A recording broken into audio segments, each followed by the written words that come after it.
being depressed and exhausted and exasperated. He's just going to keep trying until he figures it out. And that has kind of followed me to now. And one of the things, which is why I've been thinking about time efficiency recently, is,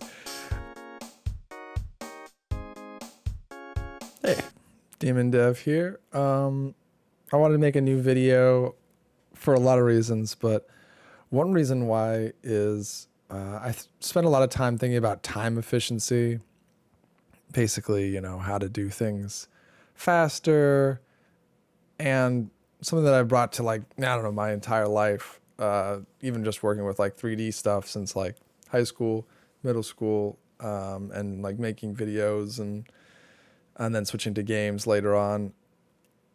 There is something about the faster you go, whether it's using editing hotkeys for even clipping things, changing the levels, managing lots of different clips and stuff like that, or moving objects around the 3D scene. There's something about when you can move things faster, you get this kind of rush of, oh, my potential just went up. I can do more stuff. And when you get enough of that, it just feels like really there's nothing that's out of reach, whether it be scope project or, just exploring with ideas. So that's definitely something that resonates, has always resonated with me really strongly. So I thought I'd share some thoughts and experiences of that, given that I've worked on super huge projects that pretty much everyone has told me to not work on. And I had the 3D teacher even in high school that would say, oh, you work on your side projects too much instead of schoolwork or even for the 3D class, the things that I was assigned for that class, oh, and you're doing, Blender outside of class, that's too much. You're going to get burned out. So far, I definitely don't feel burned out. I feel like what gives me excitement, passion for doing all the different stuff that I do and makes me look forward to doing more is in a lot of ways the speed and trying to discard different elements of friction. I mean, that was a huge pivotal point when I moved from working on just film, short films, partially 3D animated elements with green screen and then more 3D characters. I was making a polar bear war short film in high school that was a 1.5 year long project, just tons and tons of time, not just in Blender, but also just hitting the render button and then being oh, there's a messed up part. And just tying up the computer and feeling waiting for loading bars was super crushing. So then when I came across oh, wait a minute, sometimes games don't just pre-render cutscenes, but they use the the elements that are rendered in real time, the characters and stuff, with maybe some preset animations, some preset camera angles, but then it's calculated on the fly. And I was oh wow, I could make cutscenes and stories without ever having to hit a render button and wait.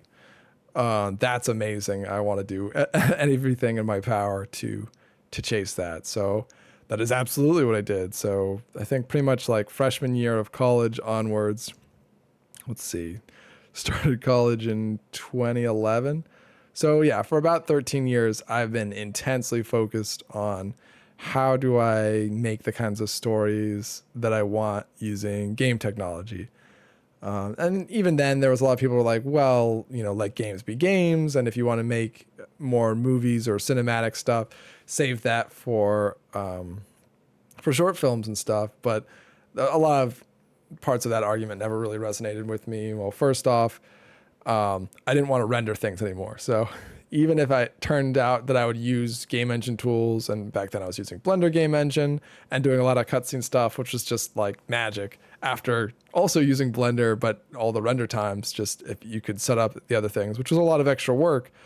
But then, it was rendering out in real time, so super special. And in many cases, the Blender file packaged up in a playable exe for people to play the game would be smaller, by far, the file size wise than like the video files I would render out for like, 10% of the scene. So it was easier to share, which, sharing files, especially back then, was way more annoying. But yeah, so it has been a passion project of a lifetime. It feels like coming up on maybe like 16, 17 years doing like 3D, but kind of the whole time always chasing, how do I make stories, like the epic stuff that I was always inspired by, like Jak and Daxter and the Uncharted series, and StarCraft and Warcraft campaigns,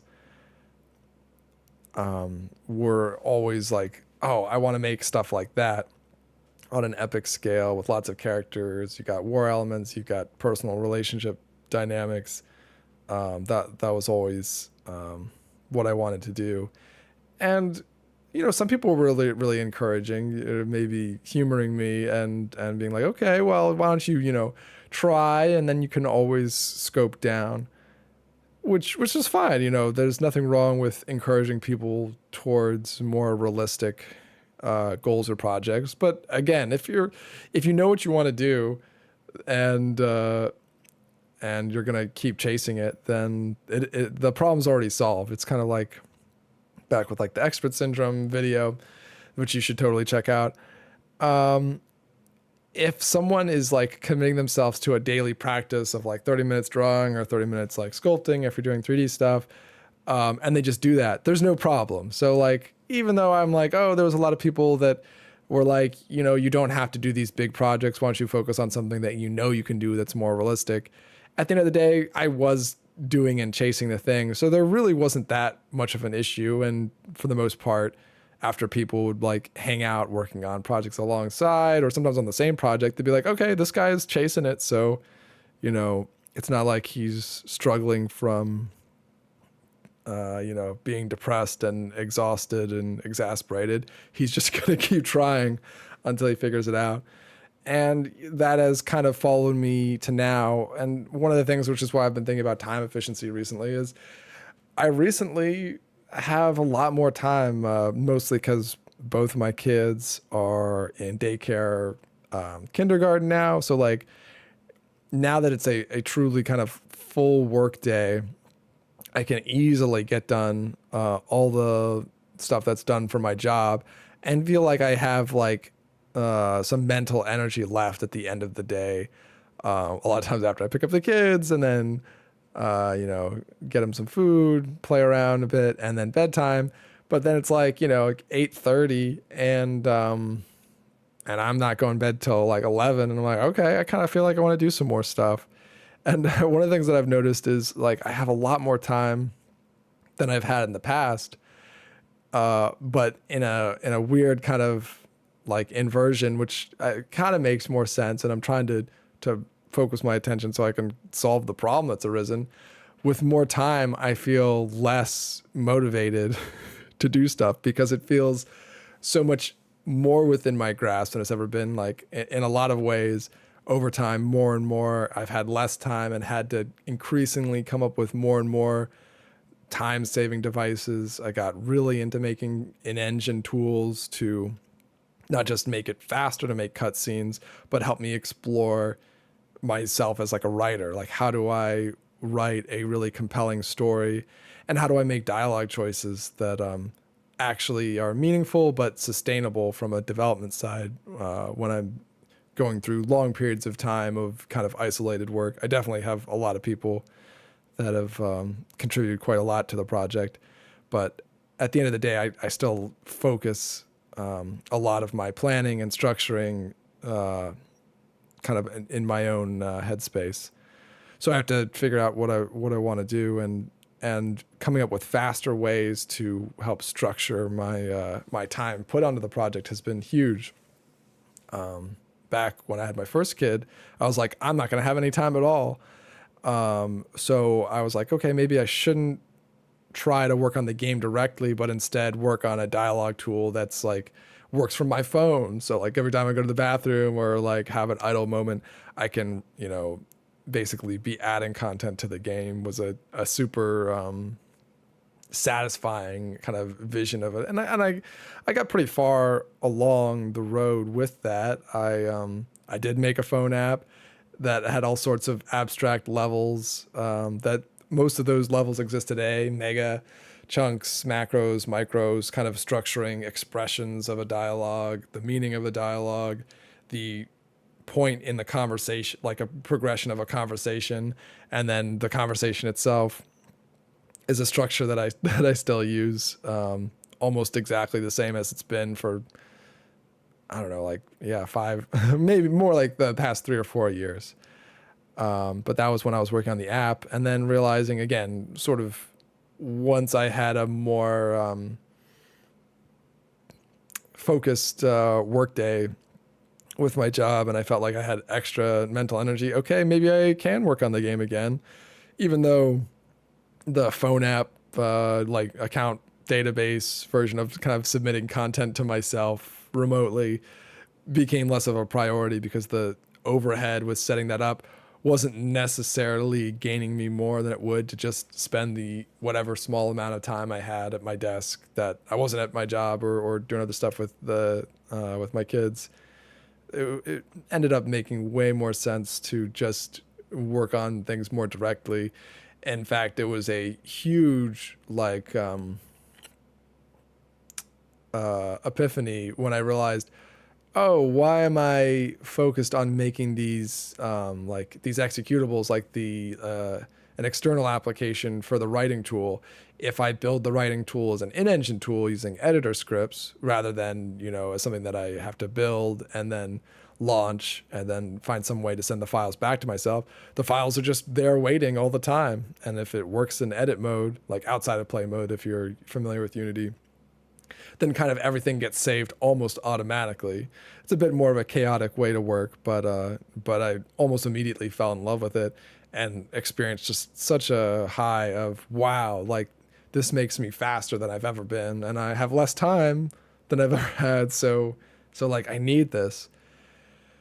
And that kind of brings me again back to present day. I have a lot more time, and I'm like, okay, maybe I don't need to continually push the speed, kind of erratic, work as fast as possible, grind set mode. But it's almost like that's the only way I know how to work on the project. So like, how can I not do that? And I love that about myself, and about the way that it feels to work on the project. So I do want to keep that, but it's been a journey the past like couple months figuring out how to balance what has been mostly a lot more time in a mindset that's just been like, I don't have enough time, so I can only finish this project or release even like a slice of the project if there are some future gains in efficiency that I will discover in the future while I keep working on it. So basically, working on a project that's not possible but may become possible by committing to a system of open-ended efficiency exploration. Now, I say that, but I do feel like I've found the core of those gains. So in the past year, I got really into working with motion capture, like suits, like the jumpsuits from Rococo and a bunch of other different tools to rapidly accelerate the way that I could add character animations into the game. It turns out, like with a lot of things, like with story writing, the writing and the voice acting and the character animation is one of the highest, like kind of painful burn rate kind of I don't know, art content into the game. It feels like some of the best games of all times when they, do give postmortems or talk about it. There's just huge amounts of art being put into, working on cutscenes, characters, writing, voiceovers, and then cut, redo. And I, especially given that I'm more experienced in the production of the art assets and animation and less on the writing, voice acting, I knew that really wasn't something that I was going to be able to skip. And the first couple of years working on the game, it would take an insane amount of time to set up everything and then be like, okay, I think I want the game to start like this, where you're in your apartment room and you're waking up and you're like, what's going on? And then after I would build it all out, and that would be a ton of work, I'd be like, oh, this scene is kind of boring. I want to like radically shift things. And radically shifting stuff was like super painful. Like moving the environment stuff around wasn't so bad, but a lot of the animations were based on different environment, scene setups. So it felt like I kind of had to do all the character animation from scratch at the very least, if not a lot of other details. And that was super discouraging. And I was like, there's got to be a way for me to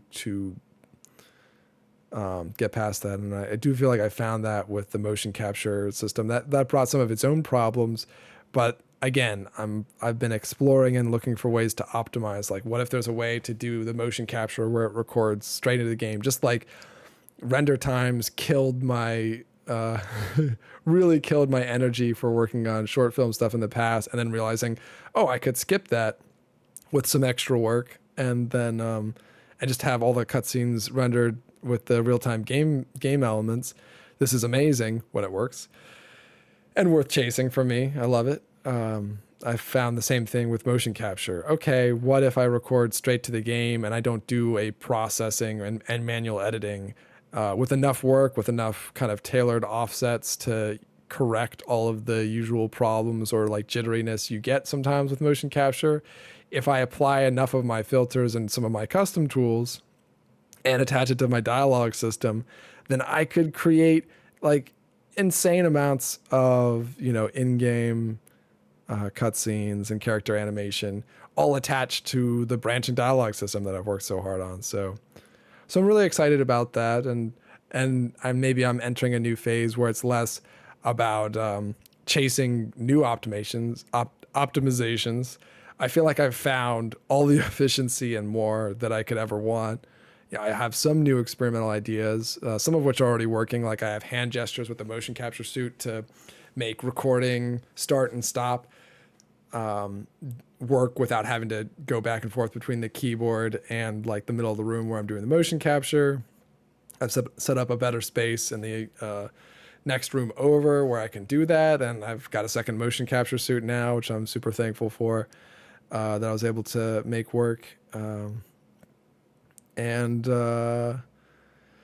Yeah, so I feel like I've got the efficiency gains, and there's a few more like, kind of diminishing returns. Like, okay, maybe I can use an AI like text to speech, not for in-game like end audio, but just for like feeding actors, mostly myself, lines through my headphones, so that I can record a super long scene, and maybe a scene where I haven't pre-memorized the lines does not result in the highest quality like character animation, but that's the whole beauty of the system. Because I'm not editing the motion capture, I could record a scene with 100 dialogue lines, 100 character animations for each of those lines, play it back, and as a block out like pre-production phase of like, okay, this is almost like storyboarding, how does this look, I can gain so much perspective and then re-record the whole thing. And I was only recording animations for like 20, 30 minutes. So I feel like I found my path to making the game work. And I feel like I'm really close to putting together a new trailer and setting up like a coming soon page on Steam. Everything else is ready. So it's almost like, okay, now that I've achieved all the efficiency that I wanted, how do I find a balanced kind of mental framework to take? Okay, we're no longer looking for experimental technology. We've found our ancient lost runes, whatever treasure, long since buried. Like, aha, how do we use that and try to end stability? Like, how do I find ways to not change things, or things that are annoying that I can be okay with? Or I was still thinking the efficiency mindset. It's a tricky thing to break myself free of, but I've got more time, and I've got the way that I want to work and the tools that I need to create the stuff that I want to make. So So anyways, it's kind of a era of triumph, but of trying to transform myself a little bit from the person who was focused on tools, efficiency, faster, into maybe a little bit more of a classic. Like, I want to work on story writing and character animations every day, for at least some portion of the time, not just the tool dev. And yeah, so I'm excited about that, and I hope you're having a good time with whatever's going on in your life. Bye.